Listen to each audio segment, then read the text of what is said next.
Assalamualaikum warahmatullahi wabarakatuh. Alhamdulillah binikmati iman wal Islam. Asyhadu an la ilaha illallah wa asyhadu anna Muhammadan abduhu wa rasuluh. Allahumma sholli ala Muhammad wa ala ali Muhammad. Puji syukur kehadirat Allah Subhanahu wa taala atas nikmat iman dan Islam. Karena atas nikmat iman dan Islam itulah kita bisa menerima ajaran Islam yang sempurna. Ini dengan bersaksi bahwa Allah Subhanahu wa taala adalah satu-satunya Rabb yang kita sembah dan Nabi Muhammad sallallahu alaihi wasallam adalah utusannya yang kita jadikan panutan dalam segala hal, termasuk di dalamnya adalah dalam hal bermuamalah. Untuk itulah kita selalu mengucapkan salam kepada beliau.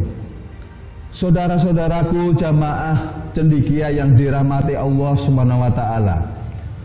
Perkenankanlah dalam kesempatan ini kami menyebut jamaah cendekia. Karena arti cendekia mempunyai makna yang dalam. Cendekia dalam Kamus Besar Bahasa Indonesia itu bisa diartikan cerdas. Siapa sebenarnya disebut orang cerdas itu? Tentu untuk menjawab pertanyaan tersebut kita harus memiliki acuan yang selama ini kita jadikan panutan, yaitu dari Rasulullah SAW. Dikisahkan dari Ibnu Umar radhiyallahu an berkata, suatu hari aku duduk bersama Rasulullah SAW. Tiba-tiba datang seorang lelaki di kalangan Ansor.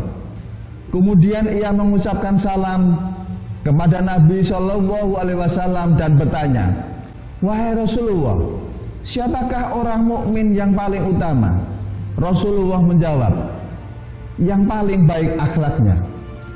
Kemudian ia bertanya lagi, siapakah orang mukmin yang paling cerdas? Beliau menjawab, yang paling cerdas adalah orang yang banyak mengingat mati. Kemudian yang paling baik dalam mempersiapkan kematian tersebut, itulah orang yang paling cerdas. Hadis riwayat Ibnu Majah, Tabrani dan Al-Haisami. Saudara-saudaraku jamaah cendekia, jamaah orang-orang cerdas yang dirahmati oleh Allah Subhanahu wa taala. Dalam kesempatan yang berbahagia ini, kami menyampaikan terima kasih kepada Majelis Taklim Stekia yang telah memberikan kesempatan pada saya untuk berbagi ilmu dan sedikit pengalaman dalam bermuamalah dalam Islam dengan mengambil tema Socialpreneur menurut pandangan Islam. Tema tersebut kita angkat mengingat bahwa visi Stekia adalah menjadi sekolah tinggi terkemuka dalam pengembangan ilmu ekonomi yang berjiwa kewirausahaan, yang berlandaskan nilai-nilai Islam yang akan dicapai pada tahun 2025. Jiwa kewirausahaan yang berlandaskan nilai-nilai Islam inilah yang sekarang dinamakan dengan socialpreneur. Kalau begitu, sebenarnya apa sih socialpreneur itu? 10 tahun terakhir, kata socialpreneur, socialpreneurship, socialpreneur yang diartikan wirausaha sosial, itu sering kita dengar di sekitaran kita. Bukan hanya di dunia internasional, kata-kata itu bahkan sudah akrab di telinga para penduduk desa. Jadi sebenarnya apa itu socialpreneur atau wirausaha sosial itu?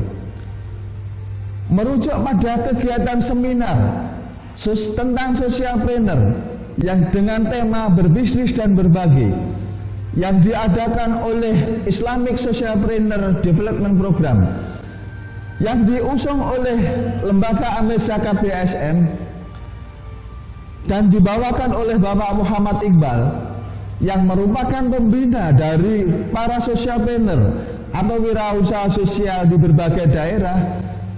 Kita bisa mendapatkan pengertian socialpreneur secara jelas. Titik utama dalam kegiatan socialpreneur itu adalah adanya masalah masyarakat yang harus diselesaikan. Setiap negara tentu memiliki karakter yang berbeda, termasuk di Indonesia. Karakter yang paling menonjol di Indonesia adalah sifat kegotong royongan, sifat tolong menolong. Itu adalah ciri khas dari bangsa Indonesia. Karena itu, bisnis tidak memperkaya diri dan akan membahagiakan orang lain bisa maju. Itu adalah ciri khas dari socialpreneur. Sejarah socialpreneur di Indonesia diawali dengan sebelum kemerdekaan diprakarsai oleh H.O.S. Cokro-Winoto, Taman Siswa yang diprakarsai oleh Budi Utomo, organisasi masyarakat Muhammadiyah dan Nahdlatul Ulama yang merupakan organisasi-organisasi massa yang menggunakan prinsip socialpreneur dalam program-programnya. Pada masa pasca kemerdekaan, badan usaha milik negara, badan usaha milik swasta, dan individu juga banyak yang menerapkan nilai-nilai socialpreneur dalam bisnisnya. Seperti tokoh senior Bapak Insinyur Ciputra hingga tokoh gen milenial Bapak Nadiem Makarim itu juga sudah melaksanakan nilai-nilai socialpreneur. Contoh kasus socialpreneur yang berhasil di Indonesia yang viral selama ini adalah kitabisa.com. Gawe ini bertujuan untuk menjadi wadah bagi orang lain untuk membantu sesama.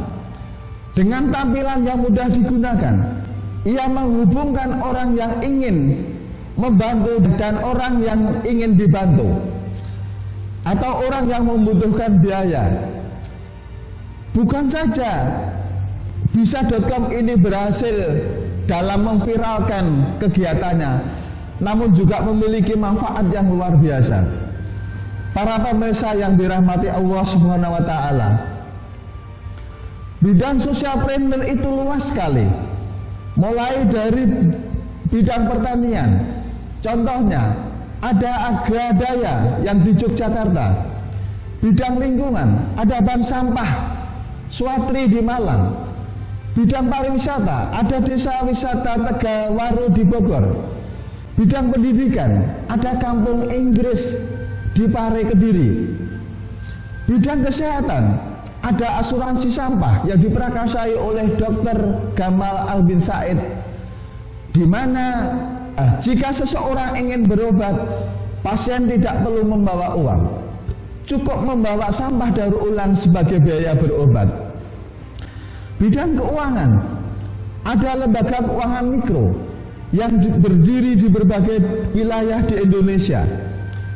Dari lembaga keuangan mikro tersebut di tingkat internasional, Bapak Profesor Yunus dari Bangladesh itu bisa mendapatkan hadiah Nobel.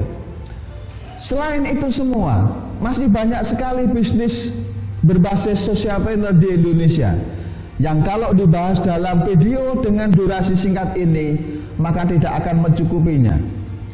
Para pemirsa yang budiman, menjadi pribadi yang damai dan menjadi rahmat bagi sesama adalah keteladanan kita, adalah keteladanan yang kita ambil dari Rasul sesuai dengan ayat pada surah Al-Anbiya ayat 107. Dan tiadalah kami mengutus kamu melainkan untuk menjadi rahmat bagi semesta alam. Islam melarang kita berlaku semena-mena terhadap orang lain. Konsep ini sejalan dengan konsep socialpreneur yang berkembang saat ini. Dan teladan itu beliau buktikan melalui kegiatan bisnis beliau yang keuntungannya adalah sebagian besar untuk kegiatan dakwahnya. Para pemirsa cendekia yang diberkahi oleh Allah Subhanahu wa taala, sebelum kita akhiri, marilah kita merenungkan bahwa socialpreneur itu intinya adalah wirausaha dengan berbagi laba untuk memberi solusi masalah umat. Sebagaimana ajaran agama Islam bahwa kita dapat dijuluki orang baik kalau bermanfaat untuk umat. Dalam Al-Quran ada kurang lebih 200 ayat, terutama perintah yang berbuat tentang kebaikan itu. Agar ayat-ayat tersebut bisa kita bahas dalam episode berikutnya, silahkan tombol subscribe dan like, berikan masukan atas materi dan tampilan video tersebut.